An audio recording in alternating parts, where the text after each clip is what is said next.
It's always pretty tragic when a highly anticipated video game disappoints us. But luckily, thanks to expansions and updates, a lackluster release still has a bit of hope. Now these 10 games on our list are proof of that.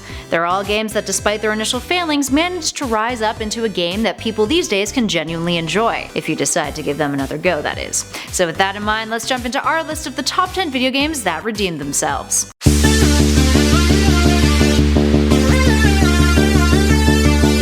Starting us off in at number 10, Street Fighter V. Street Fighter V was a major letdown. For starters, when it was released, the game was so very thin and bare-boned that players felt that they had been cheated. There was no story mode, the character selection was incredibly limited, the servers were pretty darn bad too, and there was lots of software bugs. The gameplay mechanics were praised though, along with its graphics, so at least they did something right. Eventually, Capcom revised the game in a big way, adding a story mode filled with cinematics, titled A Shadow Falls, weekly challenges, the new arcade and extra battle modes, combo trials, and an expanded character roster that continues to undergo nerfing and buffing in order to balance out the game over time. They also had to tone down some of the game's animations due to their sexual content, which had mixed reviews. Up next, number 9, Destiny. When Destiny was released in 2014, the lead-up had people hyped. Developers and publishers claimed it had so much potential in its marketing. But instead, when it came out, it turned out to be pretty lackluster. There were a few components that fans had a distinct dissatisfaction with. There was no PvP when it was first released. The leveling system was a mess, and people were pretty bummed out about its lack of content. But after a series of updates and expansions, the game's reception quickly changed, causing it to receive a significantly larger amount of praise. And the devs learned a lot from their former mistakes. Its sequel, Destiny 2, has improved upon its predecessor, and has much more story content than the first title ever did. Up next, number 8, GTA Online. The GTA franchise is consistently one of the strongest video game series upon release.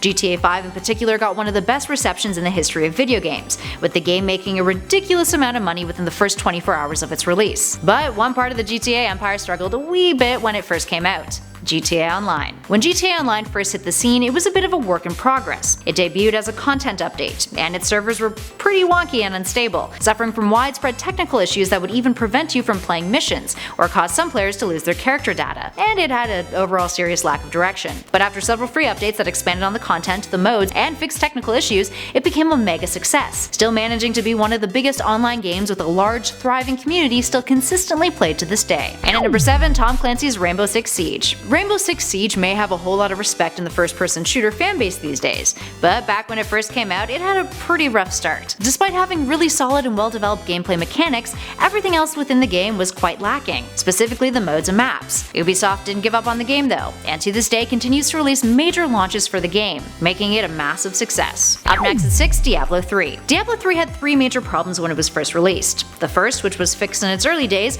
was that for PC users, the game required them to always be online while playing. This caused a whole lot of issues with the servers. Luckily, it was addressed and fixed. But the second and third issues stuck around much longer. The game had a short campaign mode, meaning players would run through the game much quicker than they anticipated, and they were left with not a whole lot to do, especially since there were only 4 difficulty levels to begin with. The third issue was a really messed up loot system called the Auction House. Many consider it to be a feature that ruined the game, since hackers would use it to generate money, and players had to rely on it to the point where they felt they were using it more than playing the game itself. Plus, the ability to trade and get OP gear right from the start of the game versus working your way up to a high level and finding that gear just made the game seem kinda pointless. After the expansions and updates, Diablo 3 now has new classes, 17 difficulty levels, more gear, an adventure mode, and new story expansions. Plus, the auction house was removed. The game has had some pretty solid longevity ever since. And at number 5, World of Warcraft. World of Warcraft has been one of the longest standing popular MMORPGs of all time. But considering how old the franchise is, it should be no surprise that WoW has had its ups and downs over the years. One of those downs was a pretty monumental disappointment: the Warlords of Draenor expansion. It's commonly seen as being one of the worst expansions in the history of the game, and Blizzard lost a lot of players to it. Luckily, WoW managed to redeem itself with a follow-up expansion, Legion, which, in hilarious contrast to Warlords of Draenor, is considered to be one of the best expansions the game has ever seen. And at number 4, Batman Arkham Knight. Batman Arkham Knight had one of the worst PC launches in the history of PC launches. The PC port of the game was even pulled off of Steam because of how bad it functioned. Talk about embarrassing. Driving around in the Batmobile or gliding through the skies made the frame rate drop down significantly, and the graphics severely suffered. The game received a bunch of patches, and while at first it was still a bit rocky for some, players typically complained about about low frame rates, most of those issues have now been resolved. But it took a whole lot of time to get it somewhere reliable. And at number 3, Final Fantasy XIV. The Final Fantasy XIV MMORPG was meant to impress the hell out of Final Fantasy fans, but then Square Enix dropped the ball. Pretty hardcore too. The 1.0 version of the game was blemished by a series of unfortunate features. The story was bad. The locales felt very copy and paste, giving the game a sense of poor diversity. The lighting was pretty terrible, and there was a whole lot of lag. The server-based mouse controls were the equivalent of utter despair. But Square Enix realized what a mess it was, and came up with a really creative way of fixing the problem, by having a giant meteor crash into the game.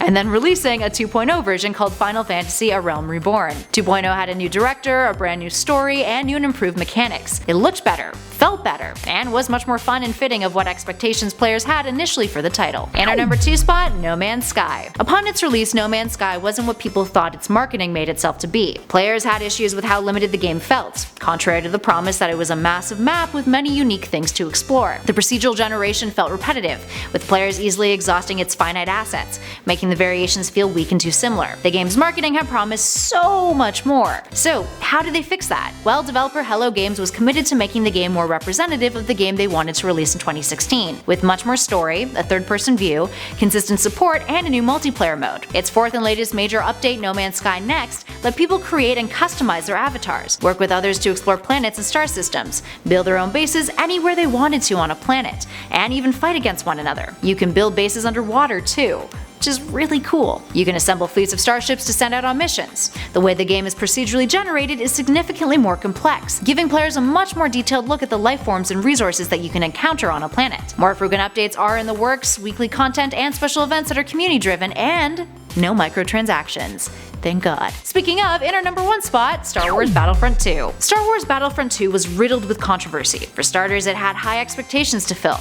Battlefront 1 had been pretty lackluster when it came to content, but at the 2017 E3 EA showcase, Battlefront 2 looked pretty slick, and players were optimistic that devs would have learned from the previous game's mistakes. Then, leading up to the game's release, EA started introducing loot boxes and other titles of theirs, much to players' disdain. And when Battlefront 2 came out, guess what it had? Loot boxes!